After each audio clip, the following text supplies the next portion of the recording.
The events take place in Madrid, in the year 2016. Janice works as a photographer. She loves her job, but there's something that bothers her.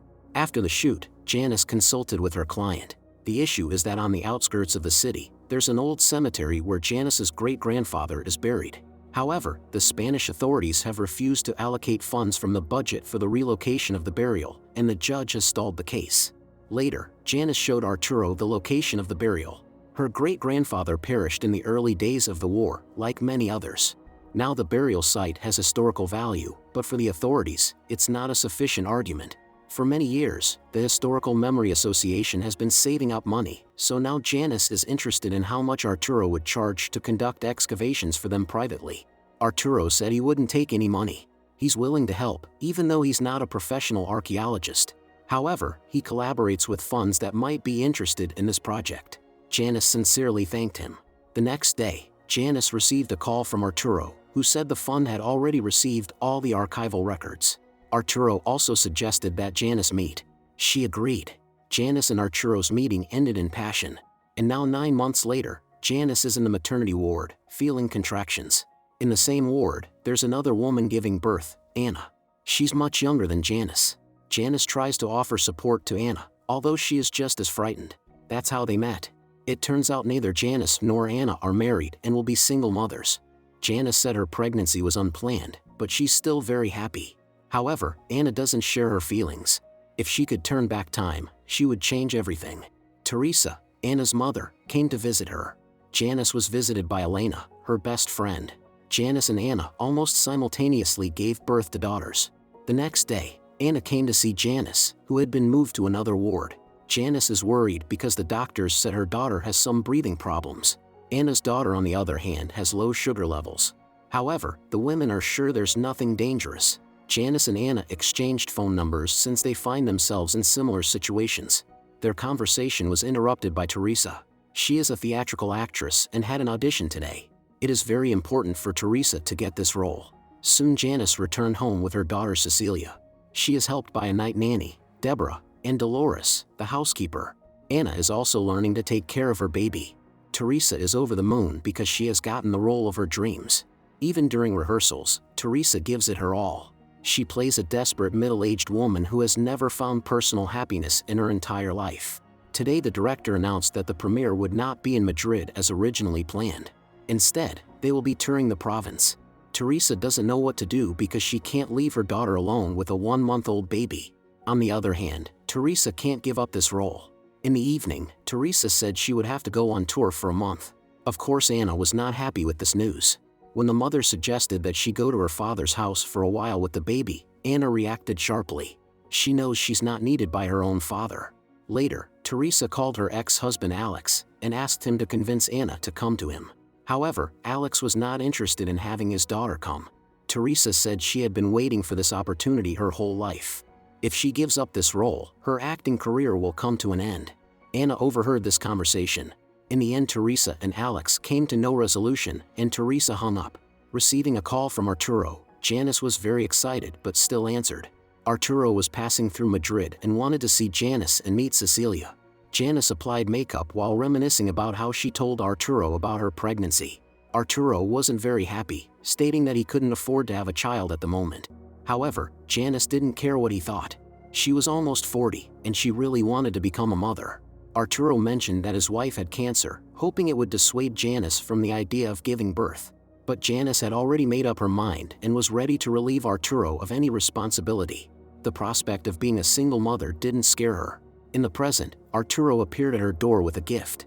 Janice seemed not to hold a grudge against him and showed him the daughter. Arturo didn't know how to act and looked as confused as Janice. Their feelings for each other hadn't faded, but Janice's decision to keep the pregnancy had forever changed their relationship. Before leaving, Arturo said he was staying at a hotel and if Janice wanted to, they could see each other tomorrow. The next day, Janice did go to Arturo's hotel. She was shocked when Arturo expressed doubt about being the father of the child. Yesterday he supposedly felt no kinship between them. To dispel his doubts, Arturo intended to take a paternity test, but Janice adamantly refused. She and Arturo were still bonded by their shared burial project, but she doesn't want to see or hear from him anymore. Janice left Arturo's place very angry, but a call from Anna took her by surprise. Anna said that she loves her daughter Anita very much but often gets tired, despite having hired a nanny and a housekeeper. Only now does Anna realize that Janice was right, children are the greatest happiness in life. The women agreed to meet up someday. The conversation with Arturo made Janice think, the daughter doesn't really resemble either her or him. That's why Janice decided to take a maternity test. Later, Janice called Elena and said she wanted to return to work because staying at home had become unbearable for her. Janice was willing to take on any job, even photographing shoes or still life. That evening, Elena visited Janice and noticed that Cecilia's ethnic features were becoming more pronounced. Perhaps the baby resembles Janice's father, whom she never knew. According to Janice's grandmother, he was Venezuelan. The conversation with Elena only deepened Janice's doubts. Soon a DNA test kit arrived from the lab, and Janice followed the instructions to take the test. Janice returned to work, photographing fashion brands. One day the results of a maternity test came to her email, according to which Janice is not Cecilia's biological mother with a probability of 100%. It shocked Janice. So, her real daughter wasn't with her all the time. Janice had a breakdown. She immediately called Arturo, but he didn't answer. Janice began to suspect that her daughter and Anna's daughter had been mixed up at the maternity hospital. When Arturo returned her call, Janice pretended that everything was fine. However, Arturo guessed from her voice that something was wrong. Now Anna couldn't imagine her life without Cecilia, so she decided to forget about the maternity test.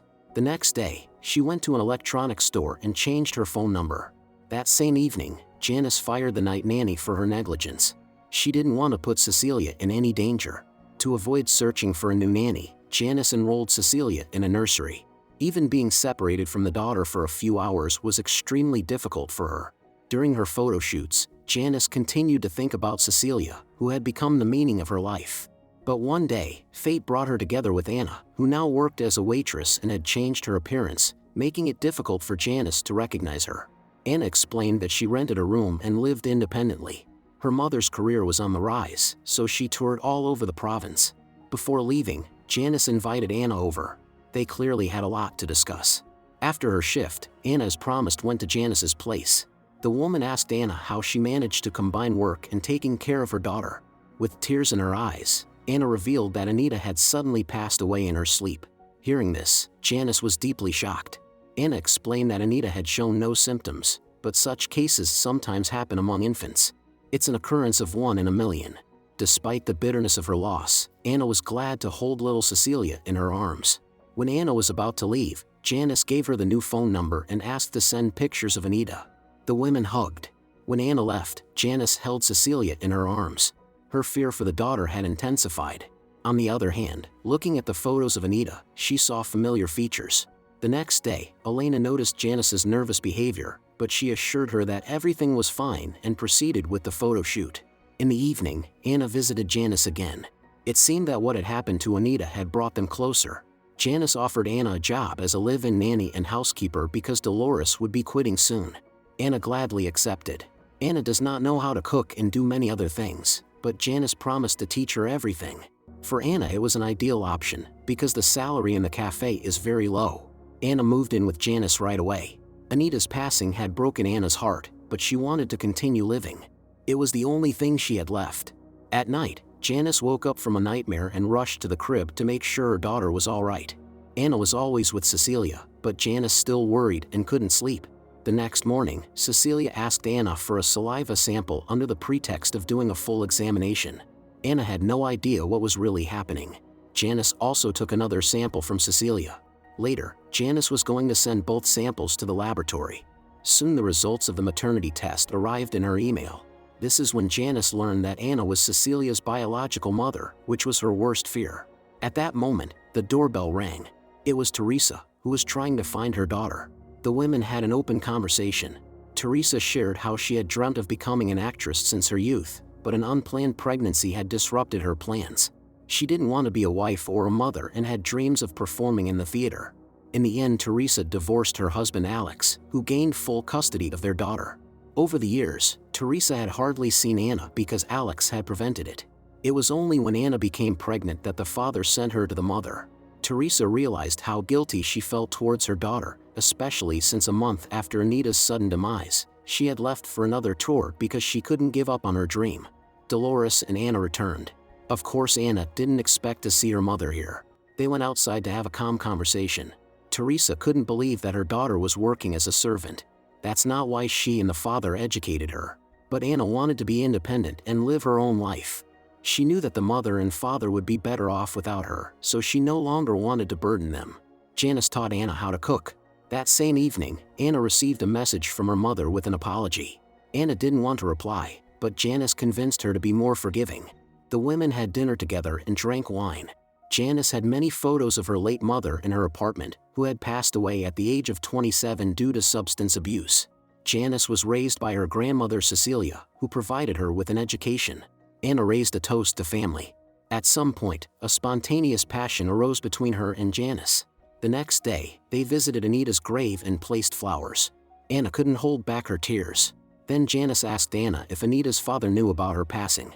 Anna admitted that she didn't know for sure who the child's father was. There were 3 guys, all of them her classmates. She didn't want this, but they filmed everything on their phones and blackmailed her. Anna didn't report it to the police because she was afraid of a scandal. When Anna showed Janice a picture of those guys, she immediately identified the potential father of Cecilia. In the evening, the doorbell rang. It was Arturo, who couldn't reach her by phone, so he came in person. Janice didn't want to invite him into the house, so she made an appointment to meet him at a restaurant. Arturo informed her that the foundation was ready to start digging in 3 months. Janice couldn't believe they had finally achieved this. Arturo would be in charge of the excavations, and the foundation would take care of the technical equipment.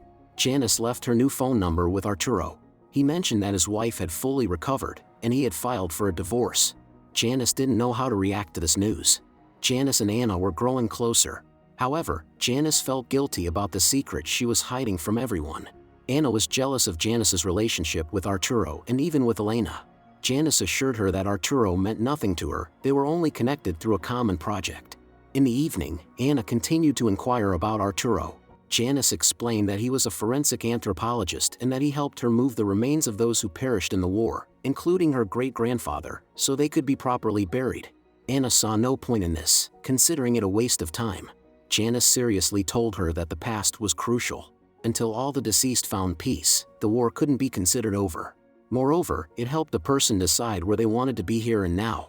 Anna wanted to be where Janice was, but it was clear that Janice didn't share the same feelings. Anna began to suspect that Janice was dating Arturo again, which is why she had distanced herself. At that moment, Janice with tears in her eyes confessed that there was another reason. All these months she has been tormented by her conscience because she has been hiding something. Finally, Janice decided to reveal the truth to Anna and showed her the results of the maternity test. Anna couldn't believe that Cecilia was her daughter. Crying, Janice said that the girls were likely swapped at the maternity hospital. Now Anna knows she didn't lose her daughter. Watching how Anna approached the little girl, Janice felt mixed emotions. Now Anna has no doubts about the child's father. What happened is driving both Janice and Anna crazy. Anita was obviously Janice's daughter. She wanted to tell Anna the truth but couldn't find the strength. Janice was afraid of losing both of her daughters. Anna can't forgive Janice for what she did. All this time, Anna mourned her daughter, not knowing that she was actually alive. Right now, Anna intends to take Cecilia and go to the mother's place. Anna was packing her things while Janice pleaded with her to stay a little longer. But Anna can't stay here anymore. The mere thought of Cecilia no longer being around is unbearable for Janice, but she has no legal grounds to stop Anna. When Anna left with the little girl, Janice broke down in tears. What she feared the most had happened. After calming down a bit, Janice called Arturo and asked him to come urgently. Janice told him the whole truth. Arturo hugged her. He had found a daughter when it was already too late. During the night, Janice was awakened by a call from Anna, apologizing for her harshness. Anna also allowed Janice to see Cecilia at any time. Janice was grateful for this, but on the other hand, she wants to start getting used to life without Cecilia. Anna on the other hand wants to figure out who they are to each other, but Janice isn't ready to discuss it right now. Soon Janice and Arturo arrived at the site of the future excavations. After that, they visited Janice's aunt to get a DNA sample to compare with the remains. The aunt only dreams of one thing, reuniting the entire family. All the relatives have gathered here and are very excited about the upcoming excavation. Arturo asks if Janice's great-grandfather had any items that could be used to identify him. The relatives recalled that according to stories, he never wore a wedding ring. In the evening, Janice brought Arturo to her grandmother's house, where her childhood passed. Passion flared up again between Janice and Arturo. The excavations began. Arturo was personally present, and then Elena and Anna with Cecilia arrived. Janice could barely hold back her tears and tried not to look at Cecilia. Unable to endure it any longer, Janice said she wanted to go home right away. She invited Anna and Cecilia to her grandmother's house. During lunch, Janice announced that she was pregnant again. If it's a girl, she will name her Anna.